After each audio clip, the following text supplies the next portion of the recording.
Hi everybody, it's the 15th of January 2019 and today on Battlefield 5 on the PlayStation 4 and the Xbox and the PlayStation and the PC, sorry, we've had the Chapter 2 Lightning Strikes update patch, which doesn't include the Lightning Strikes sort of mission thingy. So it's a bit odd that they've dropped it now without adding that in, but hey, what would you say? So, what I thought we'd do is I'll kind of play the gameplay in the background of me running around Narvik, and then I'd read the patch notes to you to give you an idea of the things that are changing and have changed. So, as part of Chapter 2, Lightning Strikes, this is from the patch notes, we're kicking off the year with Squad Conquest, which is an intense version of Conquest that enables more tactical gameplay between two teams of 16 players on Arras, Rotterdam and the Hamada maps.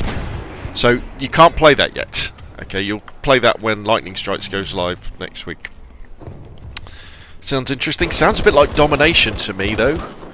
Additionally, we're adding 4 new weapons, which can be unlocked with the weekly challenges that will be made available during Chapter 2 Lightning Strikes. We've also made several changes and fixes based upon the feedback from the Battlefield community. Note that there's much more coming with Chapter 2 Lightning Strikes, which including the return of Rush, a new grand operation and more. New experiences will be delivered in future updates. See you on the battlefield. So what's quite nice about this is that it appears that DICE and EA are responding to some of the criticisms from Battlefield 5. What's not so clear though is whether these changes were things that they simply couldn't fit in the game before release, or things that they didn't want in the game but have been forced to put them back in. And what we're really talking about here is, well, Rush coming back in as a game mode, the fact that that's completely missing from the release game, and the kill cam, which you might well see sometimes in the background as I'm playing. I've been doing quite a bit of research about Battlefield 5 and the reasons why the game is the way it is in terms of the mix of the game, with the characters you can play as, the fact that you can play as women and all that sort of stuff. And it appears that there's been quite a strong push from DICE themselves through Battlefield 1 into Battlefield 5 to create a game like this. So when we're talking about the fact that you can play as a lady British sniper or German lady sniper, that hasn't come really from EA. That has come from DICE. So I'll let you kind of do your own investigations, and there's lots of videos there about it, with lots of comments from the developers about how they wanted people to be able to, young girls for example, to be able to play Battlefield as a young girl. And it's kind of... for me, it spoils the immersion of the game, and it doesn't look like they're really going to address any of that in these patches yet. And I don't think they will. They will tie themselves to the mast of diversity. And even though this is meant to be an immersive World War II experience, a realistic World War II experience, we'll still have this strange dichotomy of being able to play as a lady soldier. Now, just to add a little bit onto that, so you don't think, oh Rob, come on, stop going on about this. I've got no problem with playing as ladies in a World War II game. Just make them like a French resistance fighter, or a British SOE operative, or a Russian sniper. You know, proper, where actual ladies and women did fight in World War II, because they did. Put them in the game, but don't dress them up as a German. Don't have a German Wehrmacht lady sniper, because come on, that didn't really exist. So anyway, let's go back to the patch notes. New squad mode, Squad Conquest. Squad Conquest is a tighter and more intense version of Conquest, where 2 squads per team battle out of smaller, more tactical layout of 3 existing maps: Arras, Hamada, Rotterdam. These maps all feature 16 players on 2 teams, 3 flags, spawning restricted HQs, and limited access to vehicles. A core belief behind Squad Conquest is a restricted number of variables to allow strategy to be able to exist. You have to be able to predict player behaviour and patterns, which is reflected in all 3 map layouts. Clear lanes and conservative combat areas allow players to predict where enemies are coming from, where they need to defend, and how to subvert enemy movement. Yeah, well, welcome to Domination. That's what Domination is, really. New weapons. These are some of the new weapons that will be available through the weekly challenges in January and February. The ZK383 SMG, the Model 1944,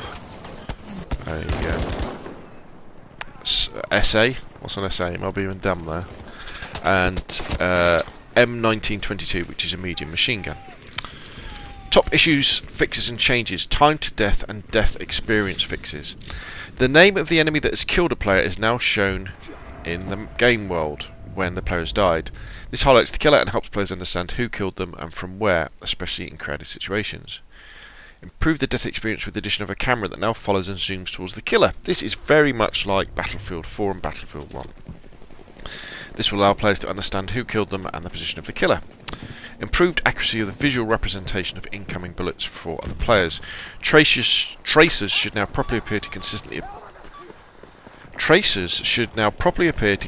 appear from the shooter and should be clearer when the victim is looking directly at the shooter. Fixed an issue with the UI directional damage indicator that delayed the indication of damage to the victim. Make tweaks to the UI directional damage indicator to more accurately point towards the enemy damaging the player. So, time to death first. I've played a few games before the gameplay you see now with the update patch applied, and it seems a little bit better, but I still had plenty of times where it seemed that I was having to fire an awful lot of bullets into people to kill them, and yet I was dying really, really quickly. So I think more work probably still to be done on that. One of the big issues with that though is lag and latency, and unfortunately if not that many people are playing Battlefield, and when it's putting you onto a server, so it's putting me onto like an American server or a server in Europe, you will get things like that, because my latency, my lag, my ping if you like to the server will be very large, which means that it appears that you can get shot around corners and things like that. So more work to be done on that. As far as being able to see the person that killed you with the kill cam, yeah, brilliant. This is exactly what we wanted. You get shots, you see the outline of the player in red, or it'll zoom in and you see them running around. So, yeah, they were there. Good. I can kind of accept that. Even if you don't really learn much from it, but it definitely removes the situations where you just don't know where you got shot from. You feel cheap, you feel cheated, and do it that way. And again, it's another one of those points where you think, well, why wasn't this included in the game to start off with? Is it something they just simply couldn't fit in, or was it a case of the artistic director of the game, or the gameplay director of the game, this was something they didn't believe in? And I think one of the problems with Battlefield 5 is the fact that the creative director of the game really has some very different ideas about what a good Battlefield game is compared to lots of the player base, compared to the decisions that were made in Battlefield 1 and Battlefield 4. And moving on, so soldier fixes and tweaks. Vault. Improved vaulting so that no longer incorrectly triggers against steep hills and slopes. Improved vaulting detection when trying to vault through a window that's already broken. This will make vaulting in some cases less sensitive to tight light attack angles. Fix this. You're welcome, Reddit. Fix an issue where players would receive fall damage after vaulting over a wall. Yeah, seems fairly smooth. Didn't really notice any problems. Revive. Fix the issue where players would pick up a weapon reviving on console. Yeah, these happen all the time. Fix an issue where the camera would clip through the soldier while in the main down state when the player had set a very high field of view. Improve the camera behaviour when a player revives a down player very quickly. I did a few revives in some of the other matches. Seems okay. It's still not fast enough, if you ask me. You know, I go back to the Battlefield 1 and Battlefield 4 revive mechanic, where you'd have to select your paddles or your medic syringe, and as long as you've got them selected, just like a weapon, you then run up to somebody and then you pull the trigger, and that would then you would then do the revive. In Battlefield 5 on console, you have to kind of run up to somebody and wait for the indicator to appear on the screen that's telling you, "Yep, revive now," and then you're there, and more often than not, you either get killed or it puts you off doing revives, and it's not as quick as it should be. You should be able to run up, hit the button, do the revive. Now you may say, well, that's just the squad revive. No, it's not. It's the medic revive as well, because it's all on the same mechanic. It's all on the same, hitting square on the PlayStation button. I'm not sure, I can't remember what it is on the Xbox. But it's something where you've got to wait for the indicator to appear on the screen before you can press that button, rather than being able to go in and do it. So that's still work needs doing on that. Animation. Improved soldier ragdoll behaviours have made them more granular when killed in different poses. Excuse me. And based on the impulse of explosions. Soldiers killed by explosion. You have to excuse me, I'm just recovering from the flu. Soldiers killed by explosions will now blend nicely into full ragdoll when they land, rather than snapping to a specific ragdoll position when landing. Players will no longer get a strange arm pose when melee hitting an enemy 3 times in a row and then switching to the fortification tool. Fixed the issue where the ammo self-supply animation could get stuck and play indefinitely. Miscellaneous. The heavy weapons trait is no longer as powerful on AA guns, which previously resulted in them having almost no overheat when firing. Improved sliding activation, consistency from double tap by reducing the impact of turning while sprinting, general improvement to the detection of auto peek, over and auto lean. Prone, increase the horizontal free aim angle when prone. Okay, vehicles, gameplay. Half tracks now take more and more consistent damage, making them easier to destroy. Fixed an issue where the Stuka quick repair did not resupply when flying through a resupply point. Increase the damage of the Stuka BK-37 cannons against all targets, while also reducing the splash range. Accurate shots versus vehicles and infantry will be greatly rewarded, but inaccurate fire will suffer significantly reduced damage. These are intended as precision strafing weapons and should be powerful on single targets, but weak on area targets. The damage caused by mine clearing line charge specialisation will register in the kill log and in the kill cam as well. Also, friendly players are no longer affected by the damage of the mine clearing line charge. Fix so that all tank cannons one-hit kill all types of aeroplanes, even those equipped with specialisations that reduce damage from flak. Increase the ammo capacity of all airplane cannons from 150 to 200 rounds. The previous reduction caused players to return to reload more frequently than intended. Standardised and unintended imbalance between the coaxial and port-firing vehicle machine guns. Overall, this is a big buff to German machine guns and a small buff to British ones. Some British machine guns were doing too much damage overall, and some German machine guns were doing too little. The close range damage of the German guns has been increased to match the British guns, and the long range damage of the British guns has been reduced to match the German guns. As a balancing factor, the range of all these machine guns has been increased, so players should not see a reduced effectiveness of the British machine guns and should experience an increased effectiveness of the German machine guns. Reduce the damage reductions of explosions on players in prone. Players were previously resisting up to 25% of explosion when prone, which was only intended in a few edge cases. This was fundamentally breaking the intended range of tank shells, as players could absorb too much damage. The damage of explosions is otherwise unchanged. They've reduced reload time on rockets. Visual and audio. Resupply station locations for vehicles are now pinned to the edge of the screen when ammo resupply is available, in order to help players find these resources. Fix the bug which would make vehicle paint jobs look less detailed compared to how they look in the customization menu. The Stuka siren has been made louder. Improved audio mix on planes to have a more noticeable propeller sound and less engine sound. Improve the graphics on the wheel compartment of the Blenheim. When spawning into a Top Gunner seat, players are now holding a machine gun properly. Fix the third person animation when entering a Churchill Mark 7, so it aligns better. Third person animations should now play properly when using the back seat in the Kettenkrad. Fixes. Fix an issue where players using higher sensitivity options could be counted as being out of bounds, while in the Top Gunner seat while actually being within bounds. Players should no longer fall underneath the map when spawning into a vehicle that managed to get destroyed right from the spawn. Weapons, gadget and specialisations. Gameplay. Remove the extended magazine specialisation for the M1907 and made the extended magazine equipped by default. Recoil buffer has been added as replacement, basically making the M1907 better. Decrease the effectiveness of the portal barrel specialisation on the M1928A1 to better balance the weapon in the SMG class. Great, so it's weaker. Release the base deploy time of the STG-44 to better align with the animation. You can now shoot a bit sooner. Enable semi-automatic fire on the M1928. Increase the KP-31 reload speed.